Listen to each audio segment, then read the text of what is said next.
And I believe that the only way to creating wealth, creating sustainable wealth, is through emotional healing. Anything else to me is bypassing, honestly. Yeah. Ultimately, I don't think there is such a thing as financial freedom. There is only emotional freedom. Yes. Whoa. Because you can have any amount of money. Yeah. And still not be free. Welcome back to the Artful Dollar Podcast. Today we have a longtime friend and guest, Nadine Zumot, back on the podcast. She is a trauma-informed money coach, and that is not how she started out. She kind of just started out in financial coaching. Her and I met maybe 4 or 5 years ago when we both began our journey into financial coaching. And she went down a path that I myself have learned a lot about recently, which is the somatic nervous system and money, and looking at the money trauma that we all kind of carry with us from a very early age. We're taught about money. We learn good things, bad things, but you can really see like the world is in a pretty negative relationship when it comes to money for the most part. And I think we all carry this internal feeling when you get that bill or you make money and you get excited and then you spend it and then your feast becomes your famine. All of that behavior can really be tied to internal nervous system, traumatic work, somatic work. And our conversation today is about that. So if that is something you want to learn more about, you're going to absolutely love this conversation between me and my good friend Nadine. Enjoy. Is this the Unfuck Your Money podcast, or is this the Artful Dollar podcast? It's both. It's the same. Actually, the Unfuck Your Money, Unfuck Your Artful Dollar podcast. I mean, one lends to the other, right? Like, it's our child. It's our kind of like a genius kind of co-creation, right? Yeah. So welcome to the Unfuck Your Artful Money podcast with your hosts Ryan Roi and Nadine Zumot. Yep. Zumot. You have to look angry when you say it. Zumot. Yeah. Okay. And we have our love of looking at our relationship with money is what brought us together 4 years ago. Yep. Well, I would say 5-ish, 4 in a bit. Yeah. Yeah. Because it was 2020. 2020. Okay, so 2020, 2021, 5. 2022, 2023, 2024. Yeah, 5. Holy shit. Holy shit. 5 years. I know. So here we are. I mean, it's our love of looking at our relationship with money, but also our love for unfucking our money and helping others unfuck their money, because we've been through shit and we don't want we've been so fucked. We've been so fucked. We've been so fucked. We don't want other people to go through that pain, honestly. Like, right. That's why I went into it. I don't want people to feel like they can't live their full lives or express themselves fully because of how money makes them feel, because money can make us feel so insecure and so doubtful about ourselves, our now, voice, does our money expression. make you feel that way? I feel that way.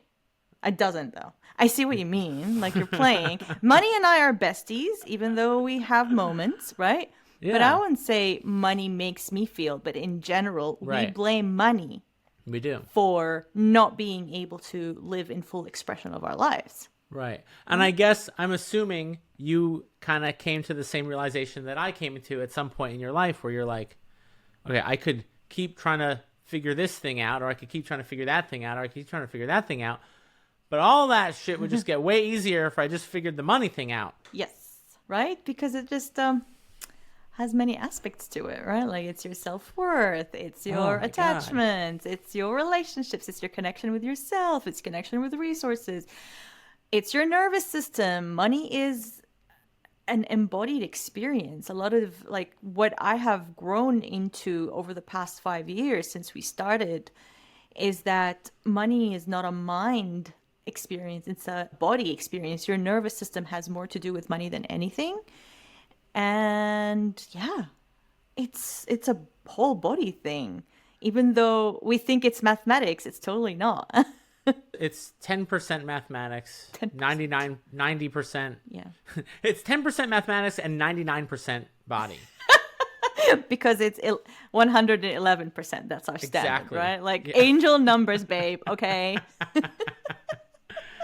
Yeah, and I've been more and more. I think we've both been kind of coming. You definitely have dove deep down the path of nervous system trauma work. I've learned so much from you from that. When I'm going through my money stuff, you're the person I call. Yeah. And I get to teach in TAD, which is always a monthly delight. I love connecting with your people, and it's nice to be part of a family. And I think the vision for both of us in the beginning is that we create something where the other person is always welcome. So and we're doing it. We're doing it. We're doing the thing we said we would do 5 years ago, which is crazy. Isn't it nice? Yeah. And I don't know if we should introduce each other because we're sharing this podcast on each other's podcasts, but like people know who you are in your audience. People know who I am. So we introduce each other. I see. I like it. So I introduce you. So I can say who I think you are, and you can say who I am. Who do you think I am? You're Ryan Roi. You're one of my close friends, and you help artists, really, tattoo artists mainly, with unfucking their relationship with money. And you're a financial shaman for reals. Like you've got a really cool relationship with money, and you're so much fun. And I just love hanging out with you. So that's you to me. Nadine is also I view you as a wizard, an alchemist. Like you transmute. Nadine's a total bitch. Let me just be honest, okay? I'm not gonna sugarcoat it. Nadine's a total bitch. And I'm a money badass anyway. Bitch. Yeah, thanks. Exactly. I like your version. We can go with that. You're not though. You're so sweet. Not. Like I know. Considering the cards that life has dealt you at times in your life, I'm surprised you're not a bitch. But I think ultimately it was like you and I met in a Facebook group for financial coaches, and it was all these like Bible thumping, minivan driving soccer moms, and then you and I, and we were just like, what the fuck are we doing here? We have somewhere in life we've made a bad turn. We had to meet each other. And we got absolutely nothing out of that program other than we had to unlearn a lot of that other than this friendship. And sometimes life is like that. I've been on a kick about synchronicity over and over and over again. I've been bringing it up a lot in my podcast, in my program, that you can try to plan your life as best as you possibly can. You can try to execute on that plan as flawlessly as possible, but it's not going to impact your life to the degree that those random, unforeseen circumstances that didn't seem to, in the moment, maybe be the right move. Maybe you kind of felt like, what the fuck am I doing? Or maybe it felt terrible. Maybe it felt like the absolute horrible wrong move. And yet it played out. Move. It was the best move. Exactly. True. Yeah. It's more about being like playing the long game and staying in the game to see it through rather than being just short-sighted and like, oh my God, that post didn't work. Meh. As opposed to like, this is compounding. Whether the post works later on or its job in your life is to help you practice, help you express yourself better. It's a stepping stone. But we're so focused on these short-term goals, and we've been talking about that in our private messaging about manifestation. Manifestation. my anti-manifestation campaign. Yeah. Which is just to say that when we first started, it wasn't that big, not as far as I know. And now everybody and their mom have become a money manifestation coach. Right. And the way it's being sold is that it's so like short-term riches as opposed to how to build wealth, how to create a how sustainable to manifest business. Something quickly. Yes, it's about like the quick wins. But here's the thing. If something doesn't manifest, to your point earlier, if something doesn't manifest exactly like you want it to be, then you're a failure. Whether it's you express that explicitly or it's internal, you didn't do it right. You didn't believe in yourself hard enough, which really is making a step away from that synchronicity and the magic, because we're trying to control everything. It's like we turn manifestation into capitalism of like, oh, hey, this is something that we can exploit it. We can do this. We could do that. Blah, blah, blah. Right. Yeah. So I think, and this is a constant conversation. And I think you and I think we come at it from different angles, but I think we ultimately are very aligned in our beliefs. The yin and the yang. Yeah. Because while I'll take the yang. While I could say I believe in manifestation, it has proven itself in my life time and time again, the power of the vision and the practice and the energy and what you put out comes back to you. I do also feel like it doesn't work if I'm just smearing it on top of the icing on a mud pie of like the deep-seated insecurity or belief, and doing that internal work is what has allowed me to benefit from these manifestation practices. That's my take on it, at least. Well, what also happens sometimes is that we're sold this like shiny, glitzy, glittery image of what life could be. And for us, if we're in suffering, if we're like in a job we don't like, or we're in a financial situation that's really, really painful for us, we look at that image and how easeful it is, or whatever words they use, that's going to save us. It's going to save us from, it's our savior. So we stop pursuing it from a place of like, oh, this is nice, which is how it's supposed to be, to like, this is going to save me. But I'm not shaming here, because when we are in financial pain, we are really in a lot of pain. And of course, we're going to seek out anything that's going to get us out of that pain that's making us feel like we're threatened at a survival rate, right? Like it's really deep, deep pain. It's not like, oh, it's uncomfortable. It's scary as fuck. So when we look at that, we start looking at it as, this is my savior, or this is going to help me not feel abandonment ever again, or this is going to protect me from this or that, and that becomes an avoidance tactic. This is going to fix me. Yes. And then if manifestation is going to fix you, well, then you have to be broken. Exactly, right? So we become obsessed with changing ourselves. Here's the thing. The word manifestation is so charged with so much. And so like you see these, I see these manifestation coaches on social media all the time. And I've worked with a manifestation coach. Like I've paid someone. I like some of them. Some of them, I cringe so hard when I see them.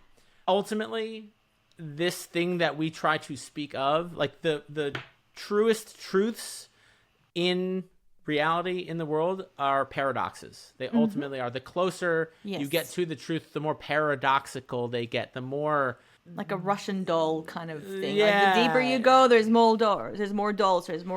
And the human brain does not like paradox. It wants to be able to fit it into an either it is or it isn't scenario. Well, when we are in survival mode, when we are struggling financially, for example, or we're struggling with something, right? We are in our survival brain. In the survival brain, like exactly what you just said, it cannot take in nuances, because it's either fight, flight, free, die kind of thing. Like it's black or white. There's no nuances. But then we're in our survival brain, but we're relying on such a nuanced thing like manifestation that is going to save us. That is not registering, because we're not in our reasonable brain. We are in survival brain. And you're just saying, hey, this thing that the survival brain can't see is going to save you. And you're like, no, I need a cave, or I need $1 million in the bank. Like, give me something concrete. I cannot rely on something I can't see, right? So we're in two different brains when we're relying on that. I believe in magic. I used to teach manifestation in my programs. I don't believe in it in the way it's being taught right now. I believe in magic, and I believe that the only way to creating wealth, creating sustainable wealth, is through emotional healing. Anything else to me is bypassing, honestly. Yeah. I said it, and I can't remember where I said it, either on a podcast or I said, ultimately, I don't think there is such a thing as financial freedom. There is only emotional freedom. Yes, Whoa. Because you can have any amount of money. Yeah. And still not be free. I know, because you pursued the 10K, the pie in the sky 10K month goal. 10K month isn't enough because there's 20. 20 isn't enough because there's 50. 50 isn't enough because there's 100.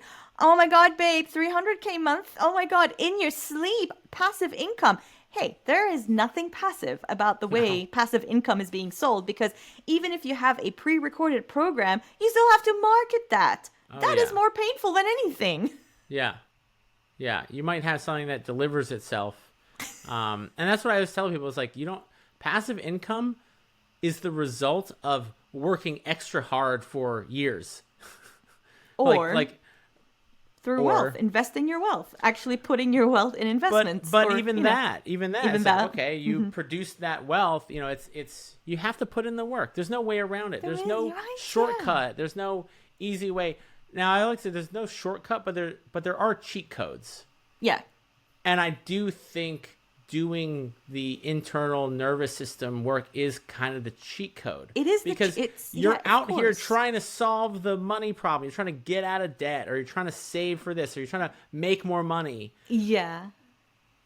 And yet you're not actually dealing with... You're dysregulating yourself by doing that.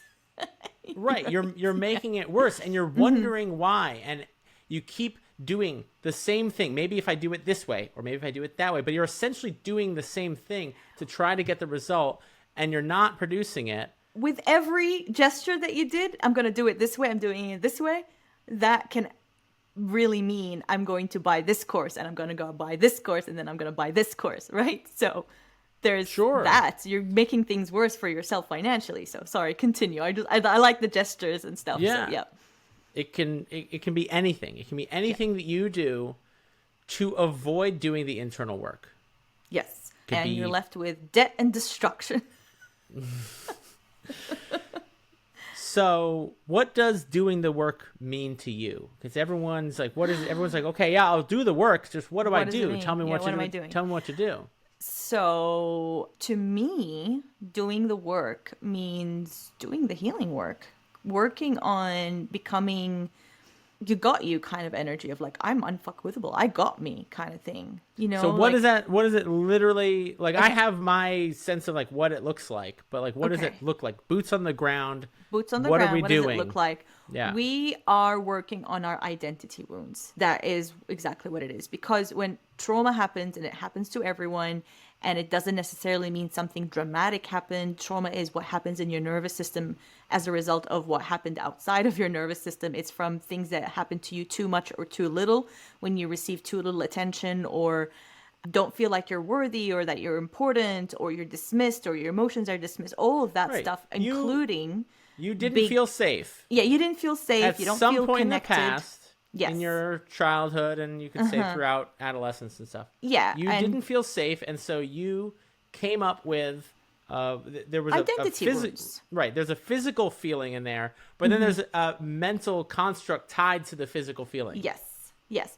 And from there, you start acting out with money. You have these money, I call them money blocks, or whatever, wealth blocks, whatever you want to call them. So boots on the ground, to answer your question, is we go to because I do somatic experiencing, so we don't have to go into the trauma. We can work with the trauma, but not be in the trauma because of the vehicle and the method that I use. But it is really working on emotional resilience and inner child work and nervous system healing and somatic releasing of trauma. And then all of a sudden things start moving around and things start changing, and your perception, not just of money, but your perception of life starts to shift. And that is something that a lot of people told me that made me a little bit like, oh, wow, that's really cool that I do that. But it's real, because that's what it did for me. Doing the work that I now teach, it changed my perception of life, and it had a trickle effect on my relationship with money. So what does it mean to you? So apparently 88% of listeners have not left a review or subscribed. And I'm going to get right back to the podcast in just a second. But if you have found this episode helpful and you think that other people would benefit from listening, then all I ask in return is please just leave a quick review and subscribe. It'll take just 1 minute, and it might help other tattooers and other artists find this podcast and help them out. So please. It would mean the world to me, and it might actually make a difference for someone else. Thanks. So what does it mean to you? What it means to me, and this is something I do on a regular basis.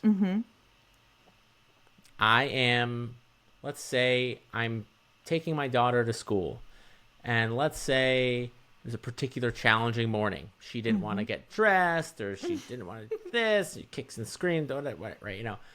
And I finally get her to school. This has really happened to me like maybe 2 weeks ago. And I finally get her to school. And all of a sudden, I drop her off, and I'm walking to the train to go home so that I can get into work. And I had a lot of work to do. And all of a sudden, I could feel in my body and my I'm behind. I should be working on this.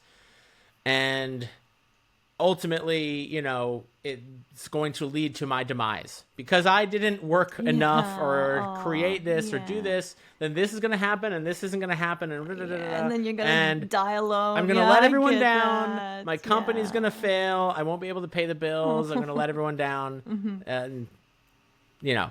Yeah, I know. Of course I do. And so, what I do in that moment is I just like, okay, I feel that. I get really present to what I'm feeling. I don't try to change it. I don't try to run from it. I don't try to do anything with it. I also don't attach to it. I'm not like, woe is me. Yeah. I get curious. Yeah. I get interested. I also want to separate that there's a thought and there's a feeling, and they're two separate things, right? My feeling in my body is that nervous system reaction, but the thought in my head is just interpreting that feeling in my body. And it's saying, blah, blah, blah, blah, blah, you're going to die. And I just give myself permission to get curious around it. The minute I do that, it creates this space. Sometimes it's just a little bit of space. It's a very small space, right? But it's like it's stepping away. Yeah. Nothing about this is fun, by the way. Nothing about this is fun. Yeah. But for some reason, it feels easier to allow my brain to just get swept up with the narrative that everything's going to fall to shit if I It's called being human, Ryan. I mean, sorry. Right. Meat sack, chemical-filled meat sack, right? And I practice that same practice on a regular basis. It looks like meditation. I've come to learn that like I cannot get around the fact that I need to meditate every day. Yeah. I can't avoid it. I want to avoid it. I want to make up excuses. I have a Post-it note in my mirror that says meditate every day, no excuses. Now, does that mean that I never make excuses? No, because sometimes I do make excuses. Again, I'm a chemical-filled meat sack that makes excuses, right? That's what it is to be a human being. Chemical-filled meat sack that makes excuses and blames shit and resents things. Other beauties of being a human. Right. Yeah. I think that's actually beautiful. I mean, sushi, hamburgers. And so for me, that's what it looks like. It's not fun. It's not exciting. You might even be listening to me talk about this, and you're like, God, that sounds fucking horrible. I'm already bored.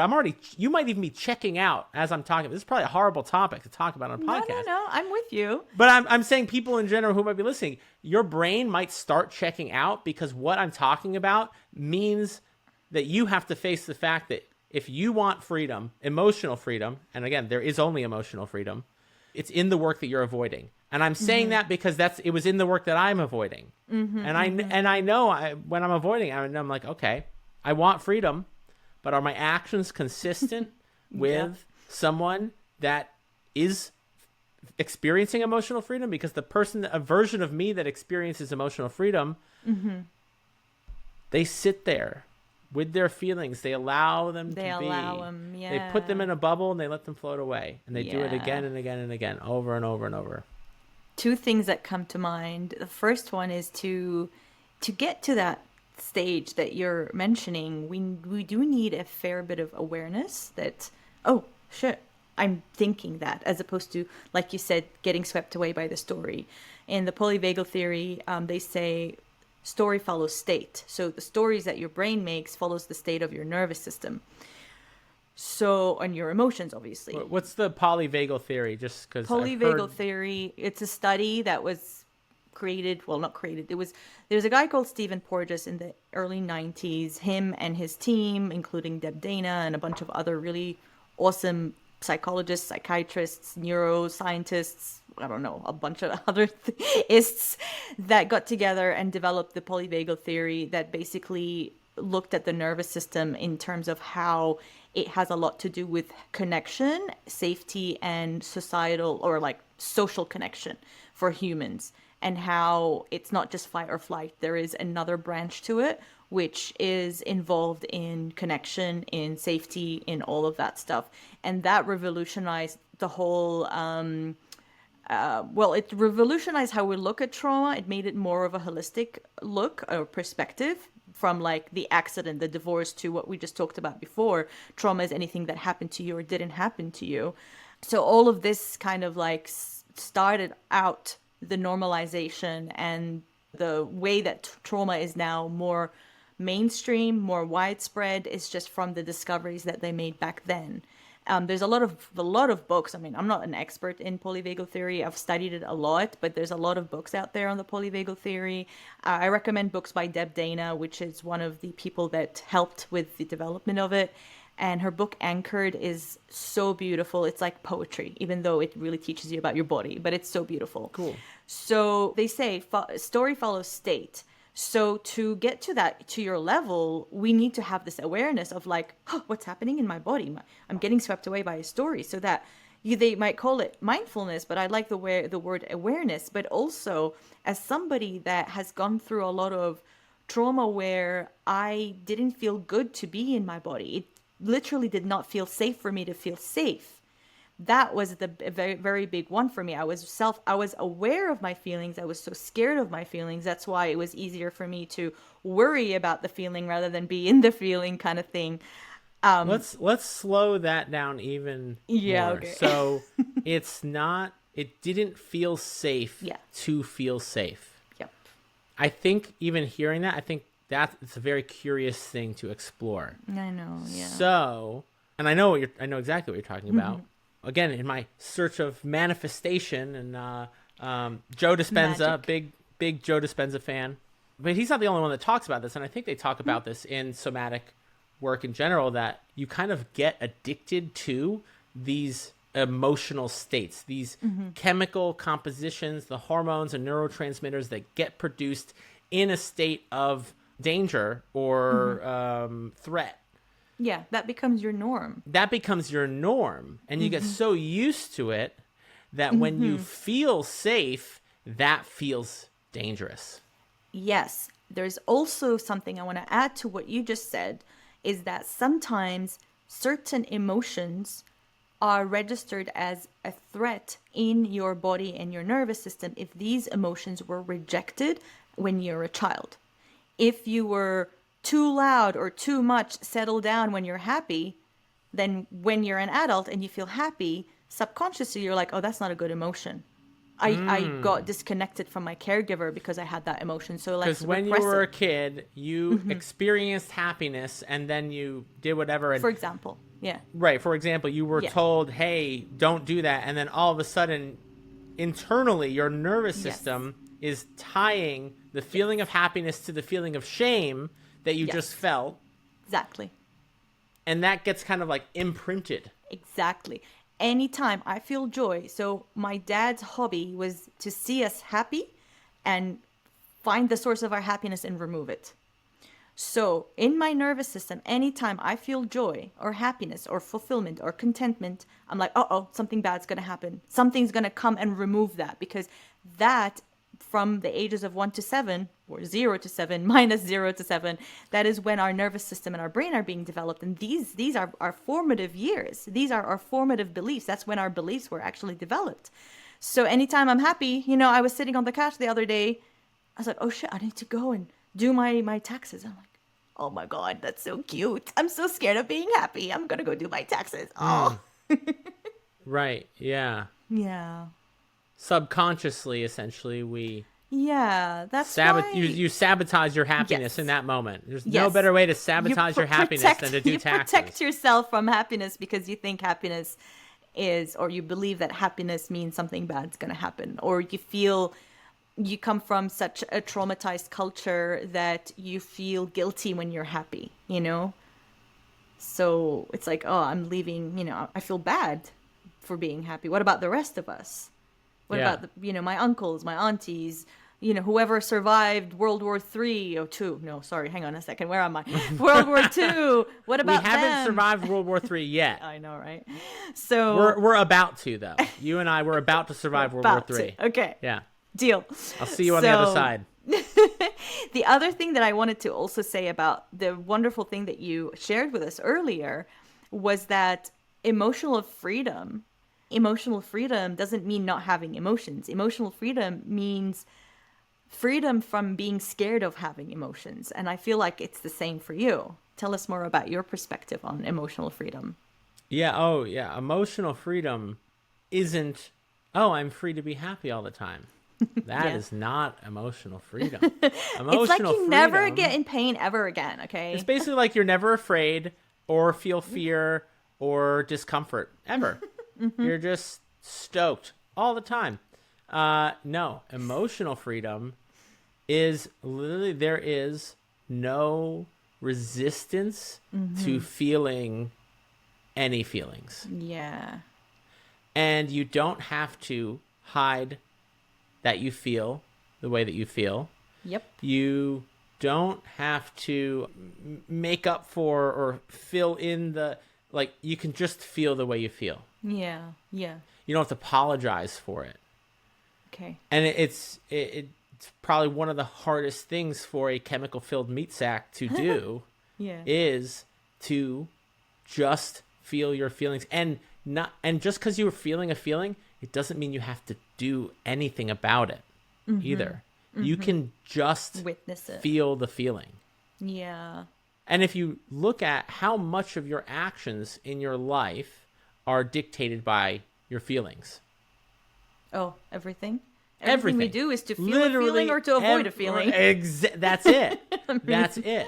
And so if your feelings are really driven by these sort of chemical neuron reactions based on shit that happened in the past that, you know, may or may not have even happened the way it did, because our memories are, we remember shit that happened that never even fucking happened. And then we suffer Totally trauma right. over something that never even happened. Yep. The fact that the same situation can play out for two different people and one person can experience trauma from it and the other one doesn't, means that the trauma doesn't actually come from what happened. It comes from your story inside.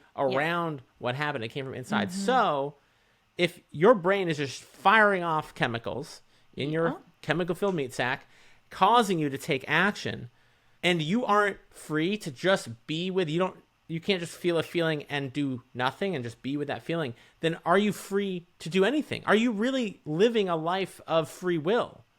Or are you just simply a fucking cog gear machine, levers reacting to serotonin, dopamine, oxytocin, whatever? Like, it's not just financial freedom, it's freedom. It's freedom. It's that thing they speak of, moksha, liberation, real freedom. And that's ultimately what I'm after. And money is one of those things that keeps us so fucking triggered. So it's the string. Does it make you feel triggered, right? Doesn't it? Yes. I'd be lying if I said, oh no, because I'm a financial coach. I don't get triggered by money. Oh my God. I had a fit with money yesterday. Yeah. Yeah.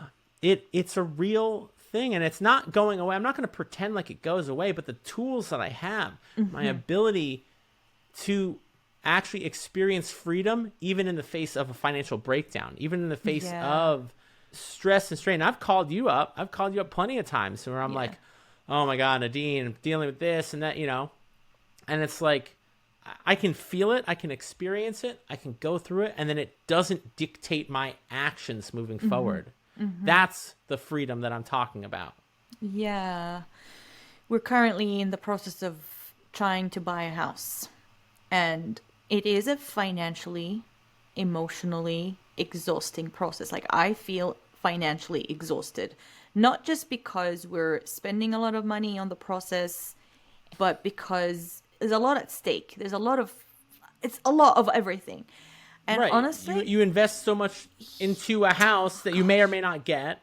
yeah, And then emotionally. you're worried, am I just investing into this and am I making a mistake? And It's like cold feet and all oh that my stuff. goodness, there's so much emotion. It's a lot of it. And so without the tools that I have, and especially without healing my money trauma, I wouldn't be able to be here happy and laughing and be like, it's going to be okay. I know that me 5 years ago, going through this with the scarcity mindset that I had, with all the wounding that I had, I would probably be now in bed or like just throwing up or maybe just pulled out of the hole. It's too big for Right. me. I can't do it. And that I think is kind of like you don't not have big feelings around money, Yeah. but the big feelings that you're capable of being with get bigger.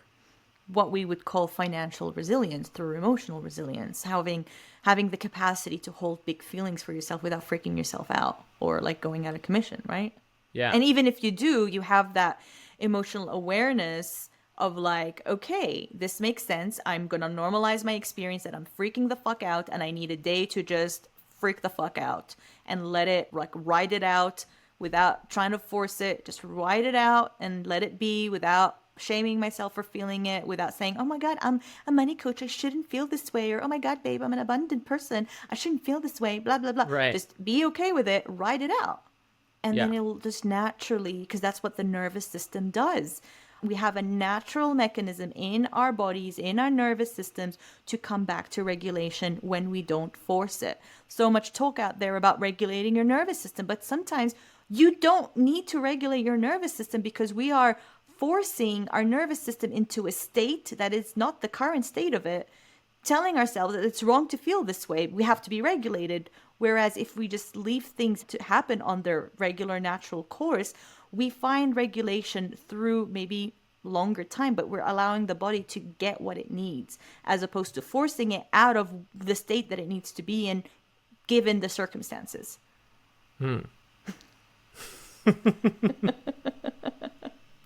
What's funny? No, I'm just like I love how passionate we both are about this topic. I was thinking as you were talking how obviously there's such a lack of financial education in schools. Of course, yeah. But then emotional education around money is entirely non-existent. No, probably the only person talking about it. Right. Listen, Just you and me screaming into the void right here on a podcast that people probably turned off a while ago because they're like, oh my God, Ryan and Nadine are talking about some heavy shit. I don't have time for this right now. If you've made it this far into this episode, you fucking deserve a cookie. Yes, I actually made really good cookies yesterday. So, Oh yeah? What kind? hit me up. Date molasses. Isn't that weird? Ooh, I know, that sounds right? fucking good. They're really good. They're really like soft and chewy. We finished them. I made a batch and we finished them. bet. We're like, okay, we need to make more. But yeah, I bet you deserve a destroyed 'em. cookie. A date molasses cookie. I'm going to get right back into it, but real quick, I wanted to let anyone who's feeling uncertain about your financial future know that one, you are not alone. I speak to hundreds of tattooers and artists, small business owners all around the world every year, and it's very common to feel overwhelmed, confused when it comes to saving, investing, taxes, and all that stuff. And two, if you're looking for help with this stuff, I want to make it very easy for anyone who is serious about taking control of their financial future to book a one-on-one call with me and get clear around what actions you can take to build financial security and freedom. So if you're interested in that, or you know someone that might be, you can hit the link in the show notes below to book a one-on-one financial future session with me personally. Now, I do charge a small fee for this, but I want to make it as accessible as possible. I also want to note that I take about 5 or 6 of these calls per month, so availability is limited, but I would love to get to chat with you and see how I can help. Yeah, I mean, fuck. You grow up, you are thrust into a world of financial responsibility. Mom and dad aren't paying for shit anymore, unless you're one of those trust fund kids, in which case, I mean, let's talk about trust fund kids for a second. I do not envy trust fund kids at all. I do not envy someone that has a free and clear ride for the rest of their life, because that leaves you with a whole other, you never learn the tools. You just stay in an infinite state of helplessness, essentially. You never learn, like, how to, like, take responsibility and ownership over something, whether it works or doesn't work, because, well, it doesn't matter. I've got a fucking giant pile of money. So I don't envy that. In fact, I feel bad. I've met and known people with trust funds that, honestly, like, it's kind of, like, destroyed their lives. It doesn't sound fun. I know it sounds crazy to, like, feel bad for it, but anyway. I've had clients like that, and it's a big shock to people when I'm like, do you know that people with money have money trauma? Just letting you know. Oh my God. Sometimes they have more money trauma. Yeah. And so you're thrust into a world of financial responsibility. So many people I work with, especially been working with more like 21, 22-year-old tattoo artists. Oh, nice. Cute. That are like, I've never had to deal with taxes before. I don't know what the fuck I'm doing. I'm terrified by this. Oh my God. One artist that I spoke with, they said that they filed their taxes for the first time and they didn't understand deductions. And so the accountant said, hey, what deductions do you have? And they're like, I don't think I have deductions. And the accountant was like, well, you're going to owe $11,000 in taxes if we don't write off something. And they just didn't know what they were being told. And they also probably felt insecure about asking. The like, shame of like, like, hey, wait, can that you, I don't before know. before I say, okay, I'll pay $11,000 in taxes, which deductions? you don't owe, well, explain deductions to me for a second, because maybe I do. Instead of doing that, they just said, okay, I guess I'll just pay it. No. Because there was this fear or insecurity or whatever around it, or they didn't know, you know. First of all, this person should have been taught about income tax on and deductions on self-employment income. Second of all, they should have been taught that there is a fear of not having answers when it comes to money, a fear of feeling stupid or feeling shame or ignorant around money, and that there's no dumb questions to ask. And the minute you feel that sense in your body of like, oh, I'm going to ask a dumb money question, that's actually the minute you should fucking speak up and ask a question. That should actually be a sign, a trigger that you should be like, oh, yeah, let me ask this. This is probably a stupid question, but can I ask what a deduction is? That's what you should do. Well, when we look at the history of it, and I'm not like a big person to talk about systemic trauma or like the gender gap or all of that stuff, but for real, like if women started having credit cards or bank accounts on their own, what is it, 50s, 60s, whatever? Right. We feel like an imposter. We feel like, we're finally invited to the table, so I don't want to look stupid. So it's actually, sometimes it is a fight or flight response when you feel like your question might make people laugh at you or make people reject you or make people like wonder why you're even there. You know, like, a lot of like minorities, they go to the bank and they feel like they're small, right? Like when I was an immigrant to Australia as an Arab, I felt so scared and so insecure, and I was so led by people pleasing when I went and opened my bank account. I was like, oh yeah, that thing, you know, just trying to be cool just so that I don't look stupid and don't look like this immigrant person kind of thing, you know, it's for real. My favorite solution to worrying about feeling stupid, because believe me, I've been in rooms with financial advisors and CFPs and, you know, that I'm like the stupidest person in the room when it comes to money. Bullshit. And I don't want to feel like an imposter. Yeah. The way I get over this is I lean into it. I lean into, and I tell them, I'm like, listen, for a second, just pretend I eat crayons and tell me what compound interest is. Funny. You know, yeah. Just pretend I eat crayons. You know, what is this? Lean into it. Then you've owned the fact that you're like, yeah, maybe I'm a complete child about this, but like, explain it to me like I'm a kid. Explain it to me like I eat crayons. Yeah. Tell everyone, you should put that in your back pocket, and the next time you're talking to a financial advisor or a CPA or someone and they say a term and you don't fully understand what they just said, that's when you pull that out of your pocket and you say, hey, just for a second, pretend I eat crayons. Can you explain to me what you just said? Mm-hmm. It'll save you a fuck ton of money. It will. And also, there's no shame in not knowing. There's no shame in that. There's no shame in eating crayons. Crayons are delicious, especially the red ones. We are not Why are you advising... laughing? We're not advising anyone on this podcast to eat crayons, by the way. This is not a crayon advertisement. Yeah. That's so good. Yeah. Oh man. So what's in store for you for next year for TAD? For the Artful Dollar. Honestly, I've been thinking a lot about starting a cult. No. No, you know what? Actually, it's funny. Someone A red crayon eating cult. So we're gonna all eat red crayons. Someone told me Kool-Aid, crayons, whatever. Someone told me through the grapevine that like people were like they thought that the Artful Dollar was like a cult. They're like, oh, it's like Really? some like cult that yeah. What? There was But some it doesn't rumor. have that. There was some rumor going around about that. And it's like, look, yes, I want you to give me all your belongings and I want you to stop talking to your parents, okay? But it's not a cult. No, I'm joking. None of that's true. What I mean is I want to start a movement. Okay. But I feel like you already have. Sorry. Yeah. Maybe there's some movement, maybe, you know, we have some subscribers, some followers. Something's moving, right? I want to find my people who are artists, who are spiritually inclined. They have some sense that science doesn't have all the answers.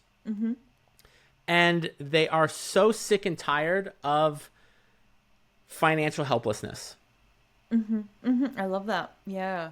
And this narrative of the starving artist, it's just like, it's old. I'm not even mad at people for assuming that artists are bad with money. Because you know what? Artists are bad with money, but there's a reason why we're bad with money. It's because we're sensitive creatures. Yeah. It's okay to be sensitive. It's our superpower. It makes us great at being creative. But let's also take responsibility for the fact that, yeah, we're sensitive creatures, and we got to fucking deal with money.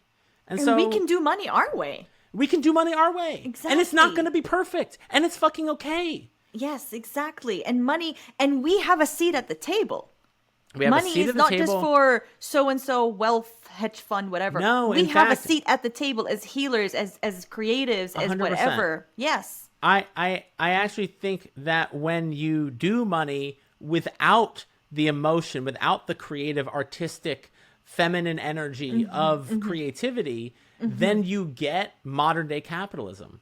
Perfect, and modern day yes. capitalism ain't fucking working out for anyone. No, But yes. resisting capitalism isn't going to solve the problem It's not either. going to help. No. It's like more money in our hands versus, you know, because Every I dollar feel like, you save is a dollar that doesn't end up in the 1%'s pocket. yes. So artists and healers, we're going to be saving the world. I'm not just saying this out of my ass. $1 at a time. One penny at a time. But for real, like years ago, I was like, actually, this is how things might change. Is that we lead from that as opposed to from greed. Yeah.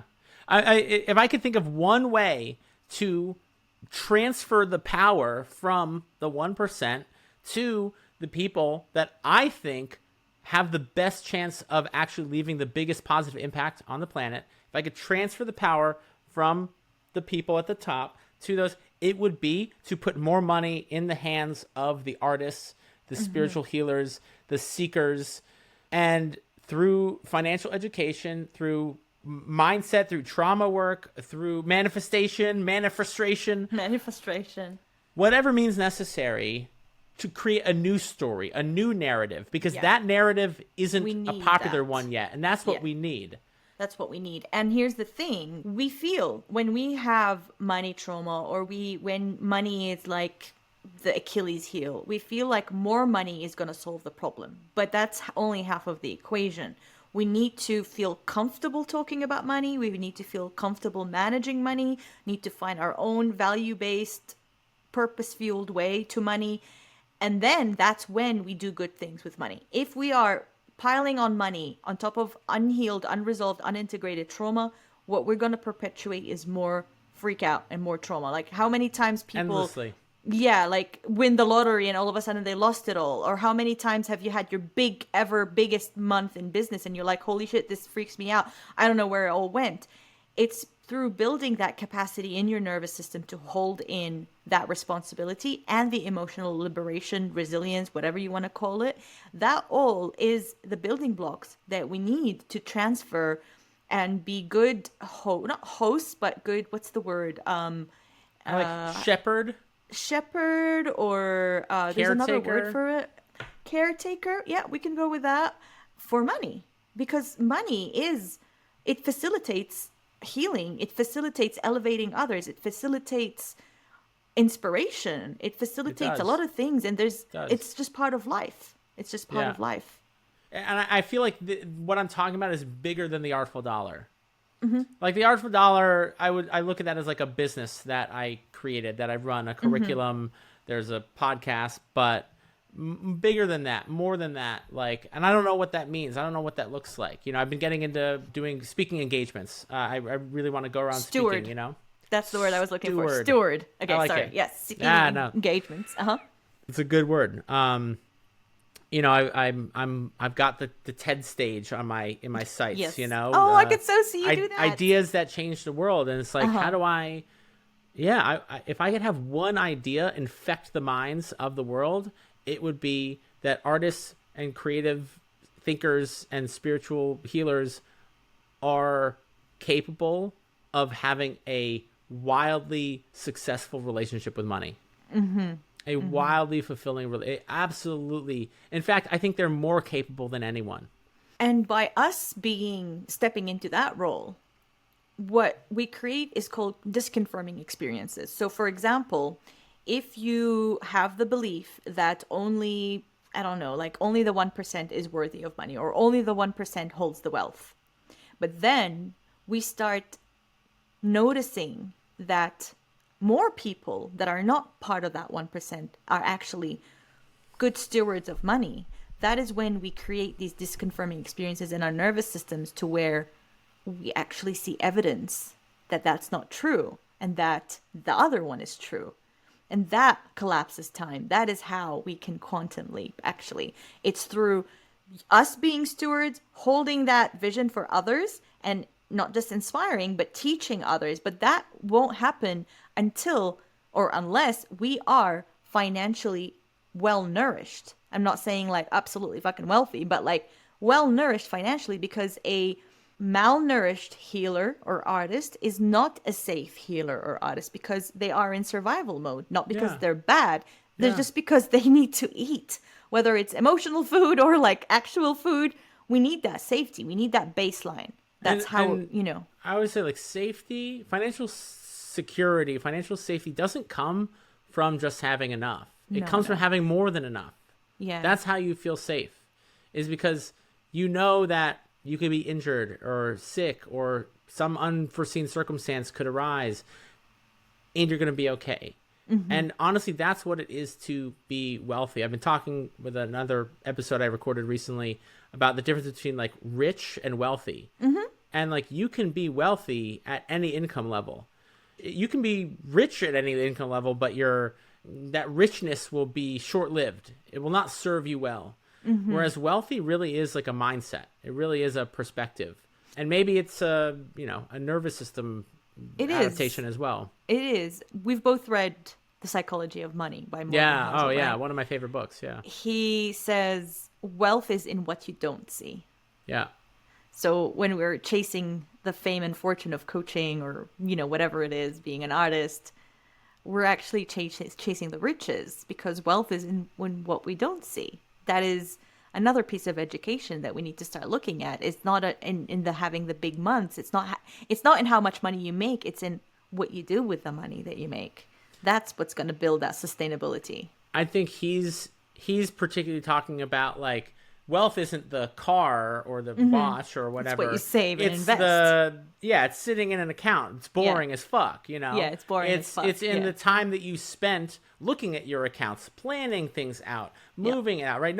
I'm not showing on that Instagram hard work that you mentioned 3 about hours earlier. a week that I spend like looking at my finances and going over financial plans. And taxes. It's that you don't It's see. not. But It's in the not sexy.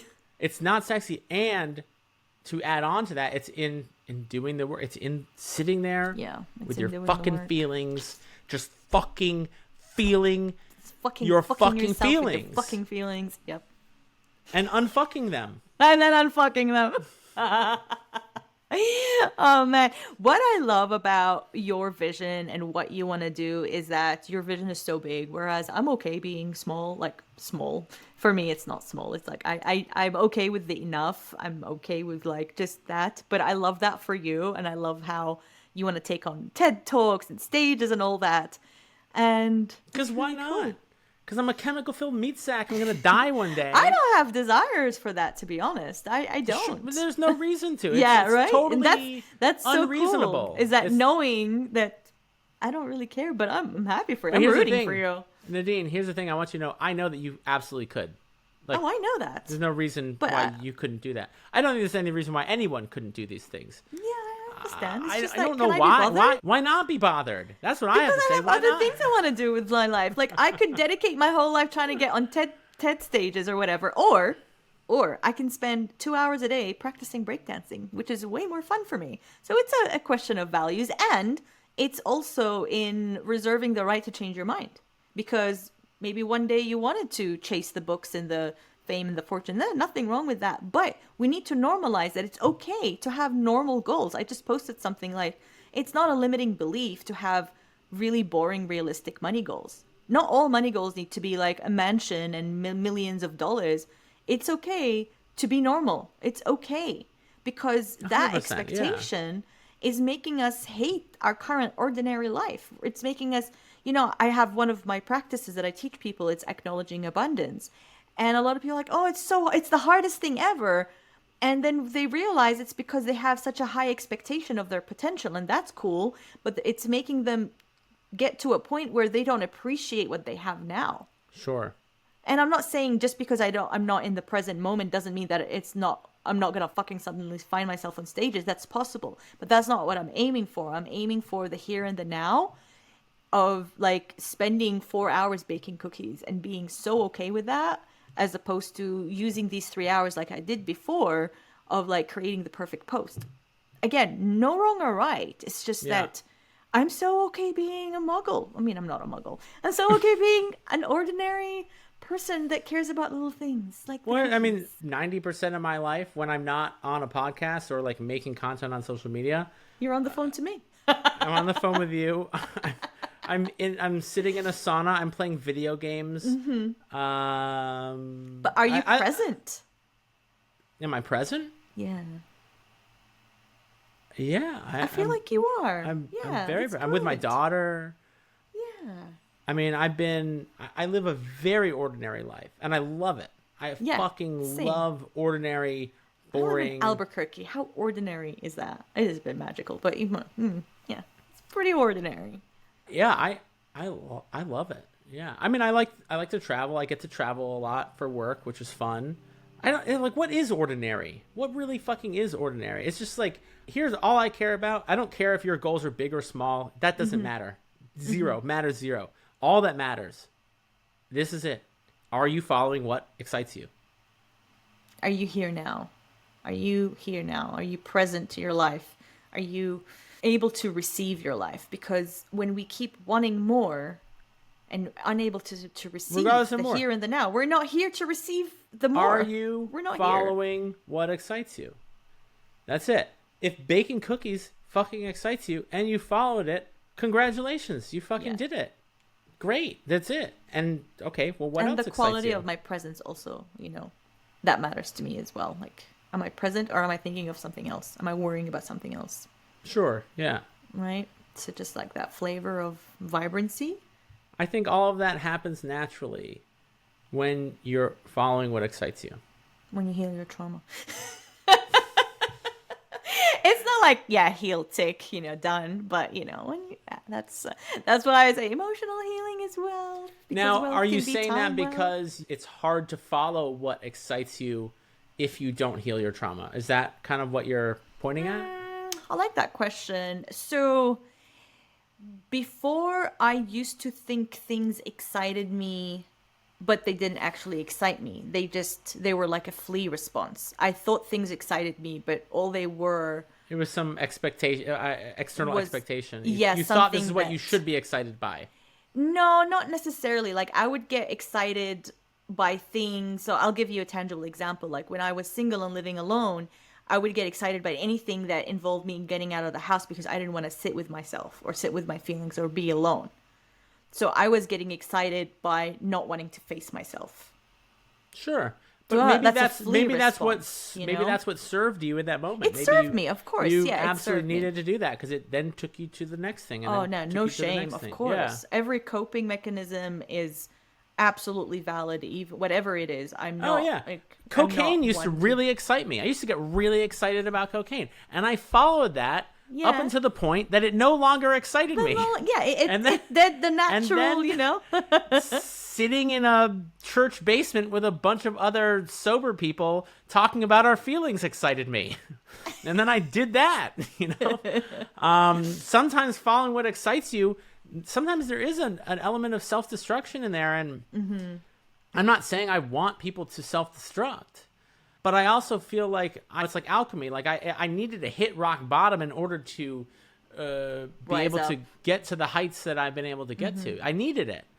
I look at our country, and I refuse to get into politics, but, I look at the political climate of our country, and sometimes I'm like, I don't care who becomes president, because we're clearly on a path of, like, political destruction, regardless of who becomes president. Like, things are not looking all that hot here in America, and let's be real, on this planet. And you know what? We might have to hit that unfortunate rock bottom of political insanity in order to wake up and actually connect and love and trust each other. Yeah. And do I want to see that happen? No, I don't want to see that happen.